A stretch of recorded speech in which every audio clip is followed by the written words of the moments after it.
Isaías capítulo 9. Nós vamos fazer a leitura do versículo 1 até o versículo 7. Entretanto, não haverá escuridão para a que estava aflita. Em tempos passados, ele humilhou a terra de Zebulon e a terra de Naftali, mas no futuro fará glorioso o caminho do mar, além do Jordão, a Galiléia dos gentios. O povo que andava em trevas viu uma grande luz, e resplandeceu a luz sobre os que habitavam na terra da sombra da morte. No 3, tu multiplicaste este povo e lhe aumentaste a alegria. Todos se alegrarão diante de ti, como se alegram na colheita e como exultam quando se repartem os despojos. Pois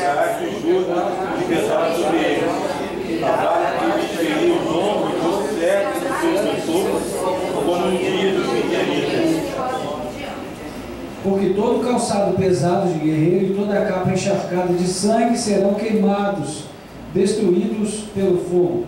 Porque um menino nos nasceu, um filho se nos deu, o governo está sobre os seus ombros, e o seu nome será maravilhoso, conselheiro, Deus forte, para a eternidade, príncipe da paz.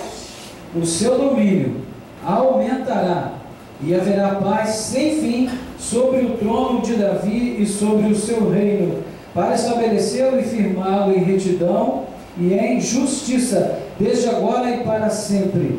O zelo do Senhor dos Exércitos fará isso. Amém. Nosso Deus e Pai, somos gratos a Ti pela leitura da Tua santa palavra, Senhor. Obrigado, ó Deus, por esta promessa maravilhosa que tem se cumprido nas nossas vidas e nas vidas de tantas pessoas que têm sido alcançadas pela Tua graça. Obrigado, Senhor, pelo nascimento desse menino que tem sobre os seus ombros o governo das nações.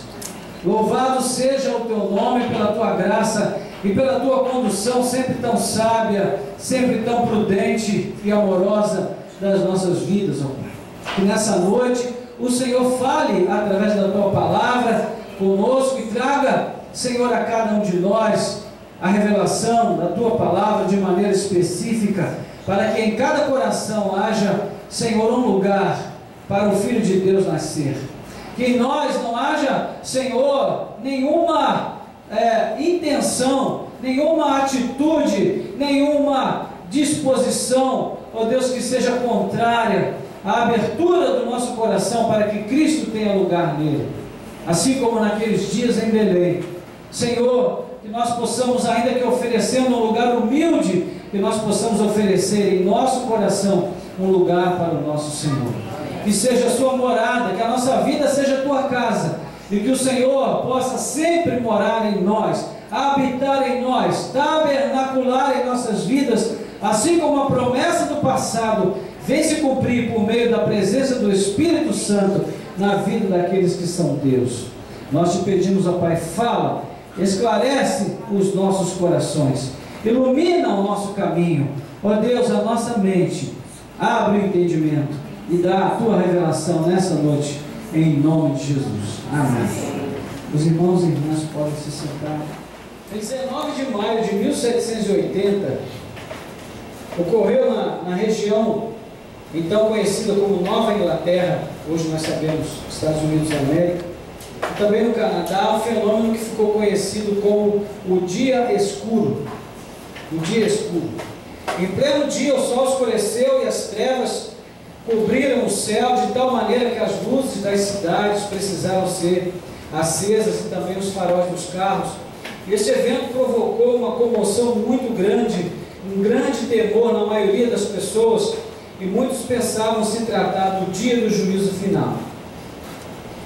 É claro que de lá para cá outros dias escuros já aconteceram, mas aquele foi um dia muito característico, e 200 e poucos anos se passaram e até hoje a ciência procura encontrar uma explicação para esse fenômeno. Várias alternativas já foram propostas, mas até hoje ninguém tem uma resposta conclusiva. Mas é um exemplo de como a escuridão sempre foi um fator de desconforto e insegurança para o homem, para o ser humano. Não é à toa que a descoberta do fogo produziu uma verdadeira revolução no desenvolvimento da espécie humana. Não é? E nós, lendo a Bíblia, nós vamos perceber que a escuridão sempre está associada ao distanciamento de Deus, à obscuridade de entendimento das pessoas, à inclinação ao pecado e ao estado de humilhação. Por exemplo, nós vamos perceber que a posse da terra como recompensa gloriosa daqueles que são chamados filhos da luz é sempre um contraponto à condenação ao desterro dos filhos das trevas, como também assim são chamados nas Escrituras. Nós vamos ver no 4º Evangelho de João, onde o evangelista vai usar várias vezes essa figura de linguagem. E Paulo também usa esse recurso, Efésios 4 e capítulo 5 também, 1 Tessalonicenses 5 e em outros momentos, essa forma de separar aqueles que são de Deus daqueles que vivem distanciados de Deus, os filhos da luz e os filhos das trevas. E é nesse pano de fundo que Isaías profetiza a vinda ao mundo do menino Deus, aquele que viria trazer a luz, e com a luz a esperança para aqueles que jaziam em aflição, que caminhavam às apalpadelas por conta da densidade da escuridão em que viviam. Então, para esses nasce a luz e a esperança que a luz traz. Aquelas pessoas que estavam distanciadas de Deus, privadas de entendimento, escravas do pecado, numa condição de total humilhação, agora estavam recebendo uma promessa gloriosa de um tempo de restauração e esperança, com a chegada do menino Deus que traria a luz para este mundo. E essa luz a qual Isaías se refere, ela quebra esse modo contínuo na vida das pessoas, né? Esse sistema de vida que se prolonga, e na vida de muitas pessoas vai do nascimento até a morte, e não tem nenhuma descontinuidade. Então, essa luz que chega, ela revela a verdade, ela aproxima o homem de Deus, ela ilumina o entendimento, ela liberta do pecado, e ela promove o seu erguimento e a dignidade da pessoa humana. Tudo fruto, benefício dessa graça revelada por meio da vinda da luz ao mundo. Então, para aqueles que viveram o dia 19 de maio de 1780, quando nós lemos aqui no texto de um tempo de grande escuridão, de grande obscuridade, de um período de densas trevas, também ali na terra de Zebulon e Naftali, certamente os habitantes da Nova Inglaterra saberiam identificar o que isso significa. E como isso é difícil, como essa situação de viver na escuridão é desafiadora, né? Agora, Isaías é o profeta da esperança, irmãos. Isaías é o profeta da esperança, onde a maioria das pessoas só conseguiria ver desilusão e motivo para luto. Isaías vê possibilidades, mas ele não vê possibilidades na sua fé. Ele não vê possibilidades porque ele acredita com todas as suas forças. Ele vê possibilidades porque ele olha para Deus. E em Deus sempre há possibilidades. Ouça o que eu digo: Isaías vê possibilidades em Deus, não na sua própria fé. Não é fé na fé, não é certeza, uma certeza fantasiosa de que amanhã será melhor. É uma certeza baseada em um princípio muito sólido. E se há algo muito importante a se compreender sobre a esperança, é que a esperança é algo sólido do ponto de vista bíblico, porque ela não nasce ou não se sustenta na ignorância, na ingenuidade e nem mesmo na inocência. A esperança, do ponto de vista bíblico, muito pelo contrário, ela nasce e se sustenta do claro entendimento do governo soberano de Deus sobre tudo o que existe. Então, dentro dessa perspectiva, Isaías entende que Deus é único em primeiro lugar. Em segundo lugar, ele entende que Deus é todo poderoso. E em terceiro lugar, ele entende que Deus dirige a história para um desfecho segundo a sua vontade. Ou seja, nada do que está acontecendo agora está fora do controle da vontade soberana de Deus. Por isso Isaías era um homem que vivia sempre esperançoso, porque ele entendia que a história nunca foge do controle de Deus. E nós vemos isso nitidamente nas palavras do profeta, quando ele diz que Deus é quem traz contra o seu povo o rei da Assíria, com o seu poderio militar, no capítulo 8, versículo 7. Isso também é o resultado da iniquidade, da descendência de Jacó, como Isaías chama, da qual o Senhor agora esconde o rosto, capítulo 8, versículo 17, primeira parte. Mas, ainda assim, o profeta continua esperando somente no Senhor, capítulo 8, 17, segunda parte. Ele diz: eu espero no Senhor. E é interessante que Hebreus, capítulo 2, vai tomar essa palavra para se referir a Jesus, e menciona esse texto de Isaías no contexto da vinda de Jesus ao mundo e da supremacia da pessoa de Cristo, mostrando que a profecia de Isaías também neste momento estava se referindo, em última análise, a Cristo Jesus e a sua vinda ao mundo. Então, irmão, irmã, entenda bem, nós não estamos falando de um profeta que falava do seu escritório, por algum veículo de mídia, profetizando ali em cadeia nacional. Não, nós estamos falando de alguém que viveu em meio à ruína da qual ele falava. Isaías falava de um tempo de ruína que ele também experimentava. Ele falava de um tempo de aflição que ele também vivia. Ele que confrontou os nobres, os juízes e o próprio rei Acais, e não foi ouvido, muito pelo contrário, foi humilhado. Ele que mais tarde andou nu e descalço por 3 anos por ordem do Senhor, como um protesto e um sinal de que Deus faria isso com os egípcios que estavam sendo procurados por Ezequias, pedindo ajuda a eles contra o rei da Assíria. E Isaías confrontava o rei e dizia: você só deve confiar em Deus e não nos homens. Depois você pode ler no capítulo 20, versículo 1 e os versículos seguintes, você vai ver essa passagem. Isaías era um homem que não confiava nem em si mesmo e nem nos seus pares. Ele confiava somente em Deus. Você sabe, irmão, quanto menos a gente confia no homem, menos a gente se frustra. Quanto mais a gente confia em Deus, menos a gente se frustra. Talvez Isaías tenha sido uma das pessoas menos frustradas na história humana, porque ele confiava somente em Deus. E mesmo diante desse quadro de tanta desilusão, de tanta frustração, no contexto da história do povo, que vivia ao seu redor, da sua própria história como parte daquela nação, Isaías jamais deixou de esperar em Deus.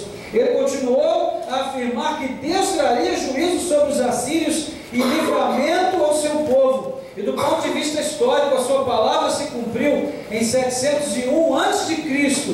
Depois você pode conferir no capítulo 37, 36 a 38, a destruição do poderio militar assírio e a destruição do próprio Senaqueribe, um comandante extremamente arrogante, que morreu de forma lamentável por causa do juízo de Deus. Então, Zebulon e Naftali conheciam finalmente a paz. A Galileia vivia dias de alívio da opressão, mas o pleno cumprimento daquela profecia só viria aproximadamente 700 anos mais tarde. E embora parte da profecia tenha se cumprido no passado, a parte que trata do menino Deus não se encaixa em nenhum personagem do passado. Ela ficou como uma promessa sem referência. Ninguém sabia a quem se referia esta promessa. Essa peça do quebra-cabeça só foi encontrada quando o anjo anunciou: eis que vos trago novas de grande alegria. Que nasceu em Belém, na cidade de Davi, o Cristo, o Senhor. Lucas capítulo 2, versículos 10 e 11. A peça que faltava foi encontrada, se encaixou. A história encontrou um sentido, a profecia encontrou uma resposta, um cumprimento e um desfecho satisfatório e feliz. E a partir disso, irmãos, nós vamos perceber algo muito interessante em relação a Deus. Deus traz o socorro e a providência de onde menos se espera. Deus traz o socorro e a providência de onde menos se espera. Embora Jesus tenha nascido em Belém, ele foi criado em Nazaré, justo na região de Zebulon e Naftali. Nazaré era tão insignificante que inspirou um provérbio muito usado nos dias de Jesus, que era o seguinte: pode vir alguma coisa boa de Nazaré?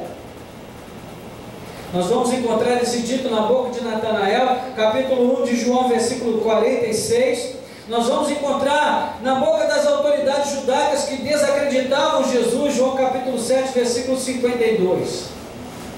E de fato, até onde se sabe, só Jonas vem da Galileia.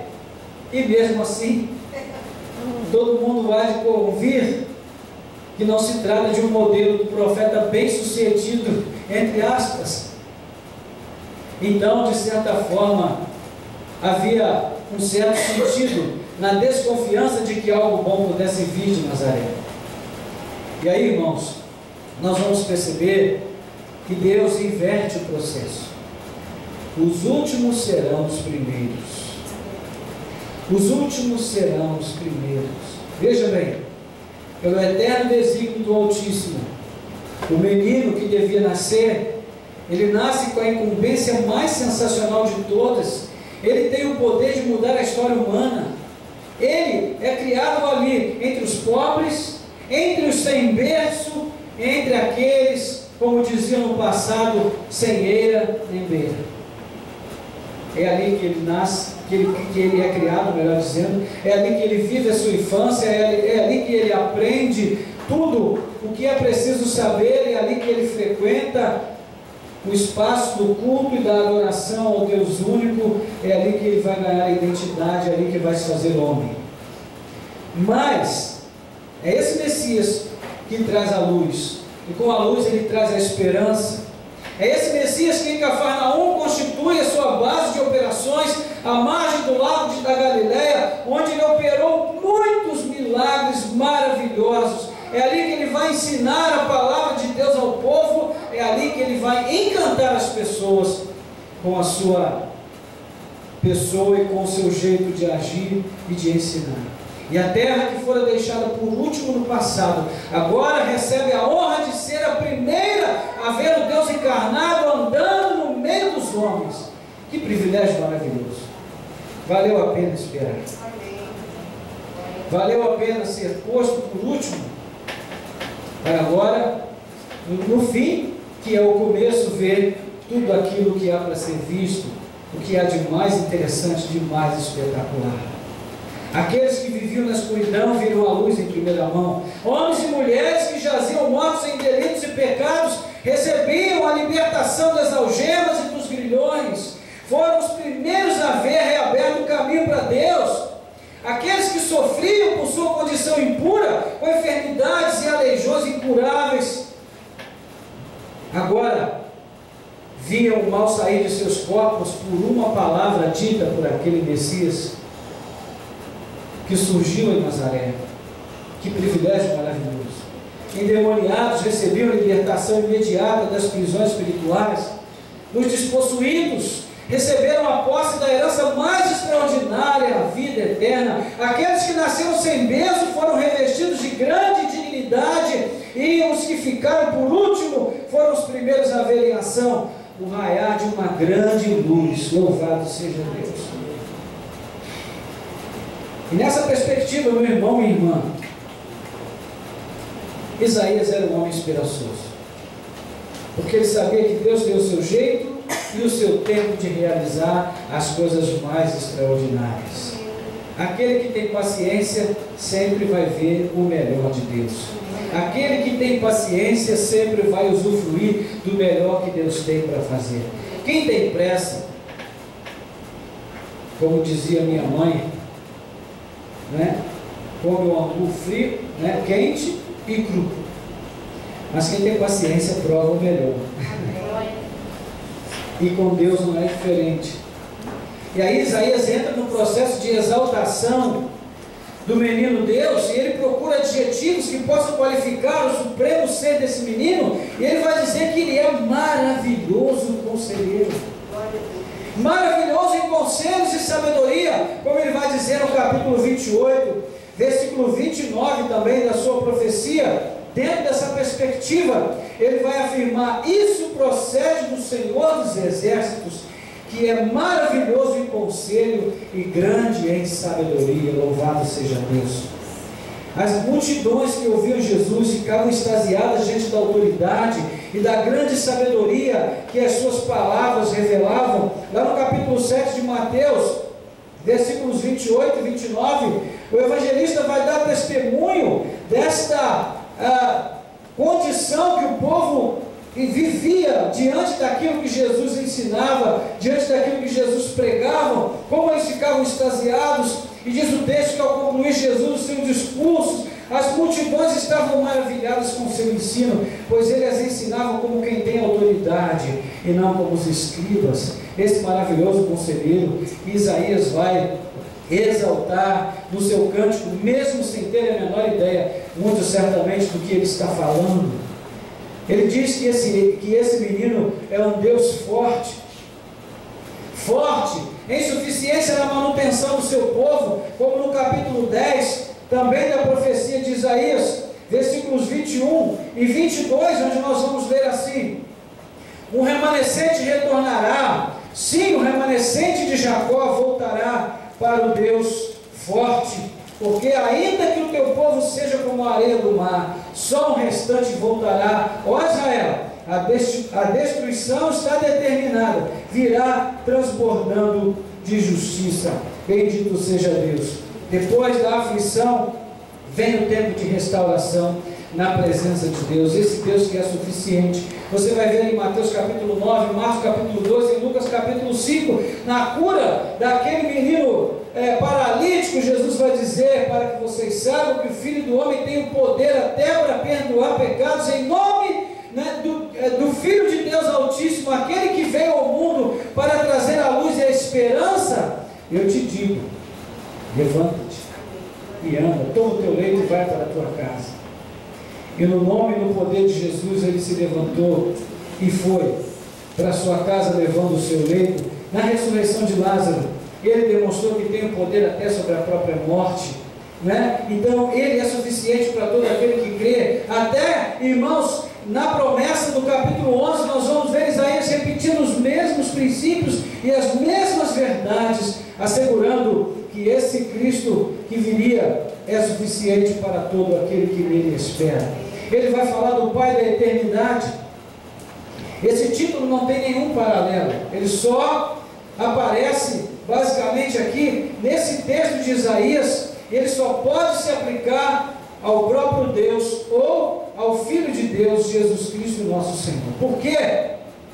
Porque ambos representam os dois únicos casos de alguém que apresentou a si mesmo como eu sou. Depois você pode conferir Êxodo 3,14, quando Deus se revela para Moisés, ele diz: eu sou o que sou. Ao longo do quarto evangelho, o evangelho de João, por 7 vezes Jesus vai dizer: eu sou. E no primeiro momento ele diz: antes que Abraão existisse, eu sou. Ou seja, só ele pode ser o Pai da eternidade. E por fim, Príncipe da Paz. Todos esses títulos estão relacionados à cerimônia de coroação dos reis do passado. E o Príncipe da Paz se refere ao governo providente que encaminha aos súditos um governo de bondade, de provisão e de bem-estar para aqueles que confiam na sua gestão, no seu governo. E o capítulo 11 de Isaías vai descrever o reinado do Messias como um tempo de paz. Em João capítulo 14, versículo 27, Jesus promete dar aos seus uma paz que o mundo não pode dar. Deixe-vos a paz, a minha paz vos dou, não a dou como o mundo a dá. E no começo do nosso serviço de culto, nós lemos o texto de Colossenses, onde o apóstolo Paulo também vai falar que Jesus veio a este mundo para trazer a paz. para pacificar o coração humano, para pacificar a mente humana, tão aflita, tão cheia de conflitos, de aflições, de lutas. Irmãos, nós precisamos de recursos materiais, sim. Precisamos ser amados, sim. Precisamos de autoafirmação, sim. Precisamos ter sucesso na nossa carreira profissional, sim. Precisamos ter sucesso na nossa carreira acadêmica, sim. Mas muito mais do que tudo isso, irmãos, o que nós precisamos é de paz. Paz para a nossa alma, que está sempre em conflito. Paz para o nosso íntimo, que está sempre em guerra. Nós contra nós mesmos, sem saber quem vai vencer essa luta que nós travamos todos os dias, em todos os tempos da nossa vida neste mundo. E quando a paz de Cristo entra no nosso coração, ela muda toda a nossa história, a nossa situação.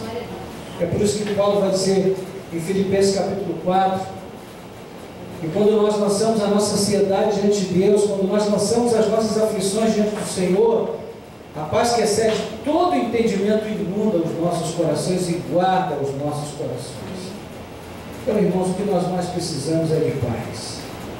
Se Deus nos desse apenas uma oportunidade para pedir apenas uma coisa que nós pudéssemos pedir para viver bem nesse mundo, eu acho que esse seria um pedido muito sábio. Que nós disséssemos: Senhor, eu apenas quero paz. Eu só quero paz para viver comigo mesmo, com as minhas limitações, com as minhas fragilidades, com os meus constantes desacertos, com as minhas insatisfações, enfim, com tantas coisas que afligem meu coração, não deixam de me perturbar um só dia. Por isso eu preciso de paz. Paz para poder viver neste mundo tão turbulento, tão cheio de conflitos e de aflições. É o que mais precisamos, irmãos. Jesus veio trazer isso para nós. E tudo isso, por fim, se liga ao anúncio do governo. Jesus tem sobre os ombros a patente da regência das nações. Ele tem as insígnias daquele que vem para reger os povos. O seu domínio jamais diminui, pelo contrário, só aumenta. Só aumenta, como a pedra de Daniel no capítulo 2, versículo 35, que vai se tornando uma montanha até ocupar toda a terra, como as águas de Abacuque que cobrem o mar, que enchem toda a terra. Quando ele fala sobre a palavra do conhecimento do Senhor, o reino do Messias avança até que todos os inimigos sejam postos como estrado dos seus pés. E o desenrolar de todo esse plano extraordinário acontece não porque o homem mereça, não porque o homem é bom, não porque o homem faz por onde, mas porque o zelo do Senhor é que realiza essas coisas. É o zelo do Senhor, não depende de você. Descanse, meu irmão, descanse, minha irmã. É o zelo do Senhor que faz. Eu não sou capaz de fazer, e nem você, se Deus não nos der a palavra para realizar, se Deus não nos der o poder, se Ele não nos der as condições, se Ele não derramar sobre nós o seu Espírito, nós não podemos fazer absolutamente nada que vale a pena ser feito. Mas quando fazemos, nós nos voltamos para Ele e dizemos: Senhor, toda a honra e toda a glória sejam somente a Ti. É por isso, irmãos, que quando nós nos confundimos e começamos a procurar glória para nós mesmos, significa que nós já nos afastamos do caminho da verdade. Porque enquanto estamos andando na verdade, nós sempre canalizamos toda a honra e toda a glória somente para Deus, porque só Ele é digno de receber todo o louvor, toda a honra e toda a glória. Louvado seja Deus. Amém, irmãos? Eu quero dizer para você, meu irmão, minha irmã, quem sabe você que tem esperado da parte de Deus uma obra de restauração na sua vida, e você pensa assim: poxa, acho que não vai acontecer, porque todos os momentos que eu achei que pudesse acontecer não aconteceu, então acho que não vai acontecer mais. De onde menos se espera. Talvez você esteja esperando que a solução venha de Belém, da capital de Jerusalém, no lugar onde tudo acontece, onde as luzes estão postas, onde as autoridades religiosas estão fazendo questão de viver se acotovelando cada um para mostrar a sua religiosidade. Mas a solução que Deus tem para você pode vir de Nazaré. E você vai dizer: Senhor, será que pode vir alguma coisa boa de lá? E quando Deus faz, Ele surpreende. Glória a Deus. Amém. Eu acho que a grande pergunta que ocupava o coração das pessoas era exatamente essa. Puxa vida, até aqui só Jonas, de repente aparece esse aí que é tudo para nós. Como é que a gente vai entender isso? Como a gente vai aceitar essa verdade? Talvez você julgue a si mesmo como aquele que sempre fica por último, que sempre é deixado para depois. Mas não se entristeça por isso não, porque o tempo de Deus na sua vida não vai se atrasar, nem vai adiantar. O tempo de Deus é sempre o tempo oportuno, é o kairos, é o tempo exato, é o tempo preciso, e quando Ele tiver que fazer, Ele simplesmente fará. Sem agonia, sem autoflagelo, simplesmente uma oração que se repete todo dia e confia que o Senhor fará quando tiver que ser feito. Eu acho que você não vai ter necessidade de sair por aí nu e descalço. Mas se Deus disser para você confiar nele, servi-lo bem e continuar acreditando, continua servindo bem, continua sendo fiel, porque Ele vai honrar você no tempo certo. Assim como Ele honrou Isaías, que foi o profeta da esperança. Que você seja um profeta da esperança, que você jamais deixe de crer e de esperar no Senhor.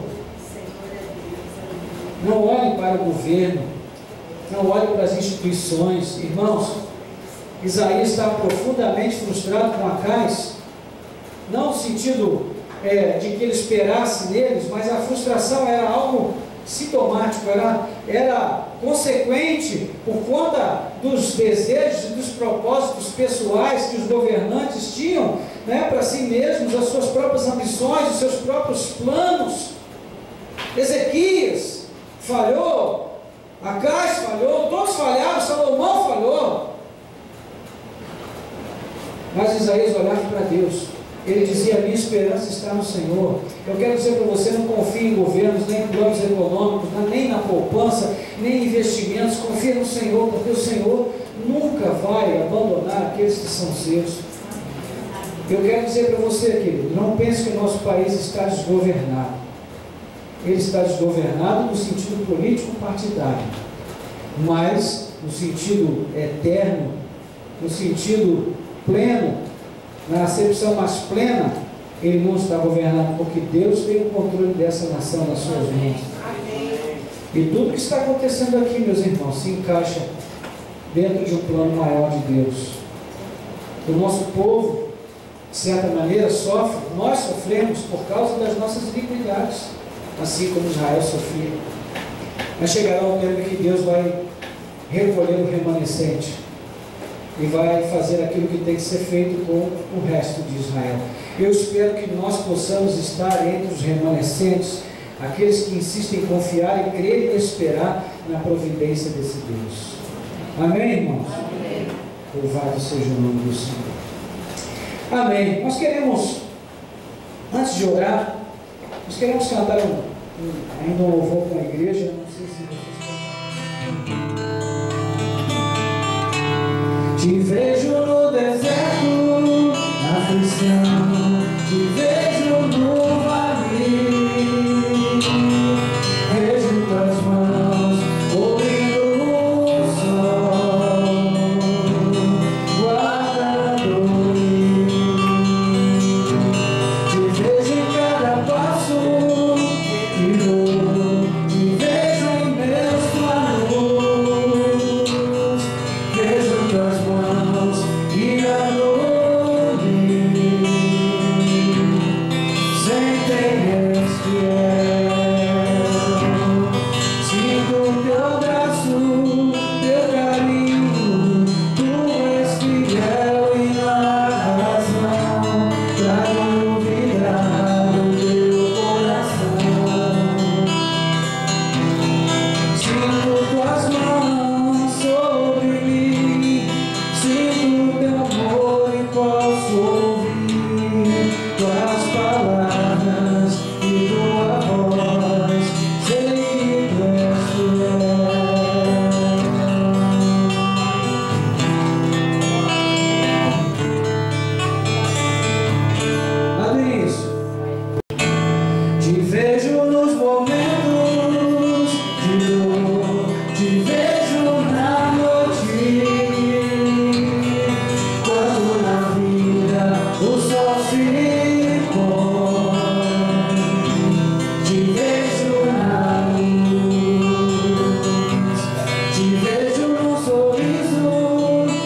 amor, te vejo em meus planos, vejo tuas mãos guiando-me,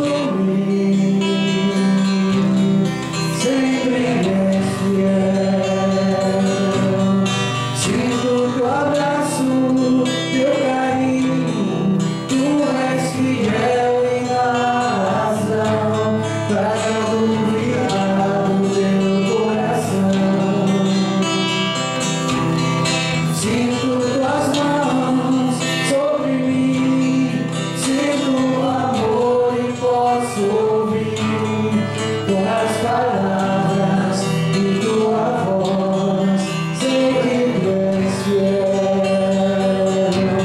Te vejo no deserto, na aflição, te vejo no vale, vejo tuas mãos cobrindo o sol, guardando-me. Te vejo em cada passo que dou, te vejo em meus planos, vejo tuas mãos guiando-me, sempre és fiel. Sinto teu abraço, teu carinho, tu és fiel e não há razão para duvidar do teu coração. Sinto tuas mãos sobre mim, sinto amor e posso ouvir tuas palavras e tua voz. Sempre és fiel.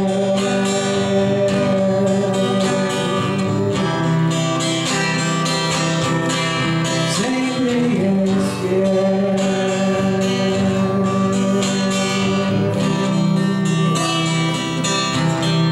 Sempre és fiel.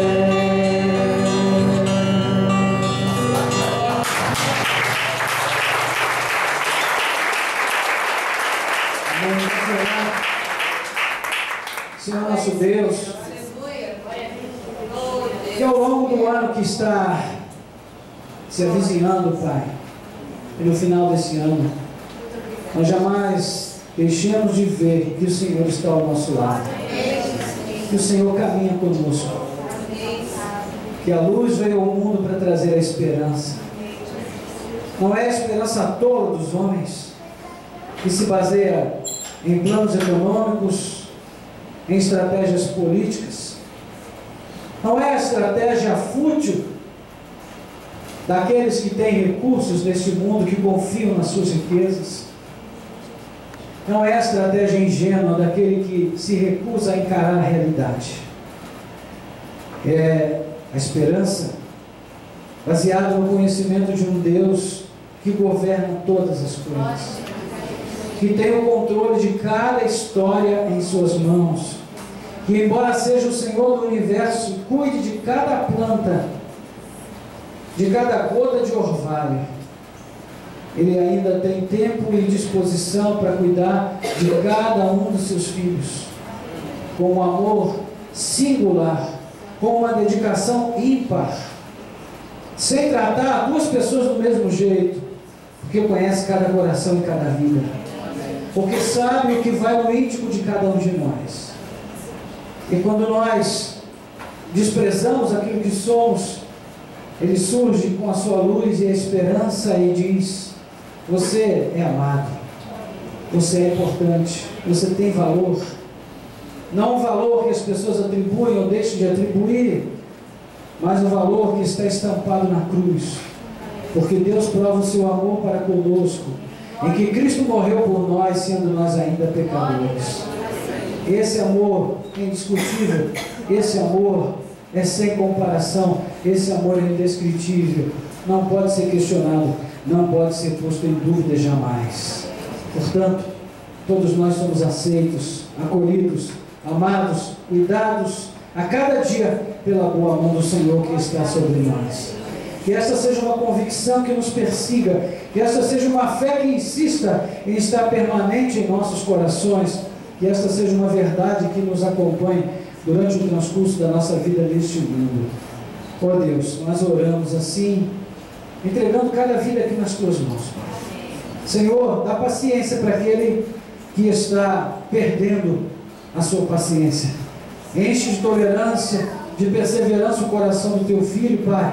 Aquele, Senhor, que tem se julgado o último, que o Senhor possa dar a ele a condição de perceber que o Senhor ainda pode mudar a história da sua vida e trazer um novo desfecho que vai surpreendê-lo, assim como o Senhor surpreendeu Zebulon e Naftali, assim como o Senhor surpreendeu tantas vidas que estavam ali jogadas no contexto de desesperança, de destruição e de aflição. Mas foi ali, no meio do nada, no meio de tanta obscuridade, de falta de esperança e de perspectiva, foi ali que o Senhor fez brilhar uma grande luz. Que essa luz possa brilhar aí no porão da alma de cada irmão e irmã, no lugar mais escuro, para trazer esperança renovada e confiança nesse Deus que a tudo vê, que de tudo cuida e de todos zela com amor sem igual. Bendito seja o Teu nome. Nós te adoramos, nós te bendizemos, em nome de Jesus.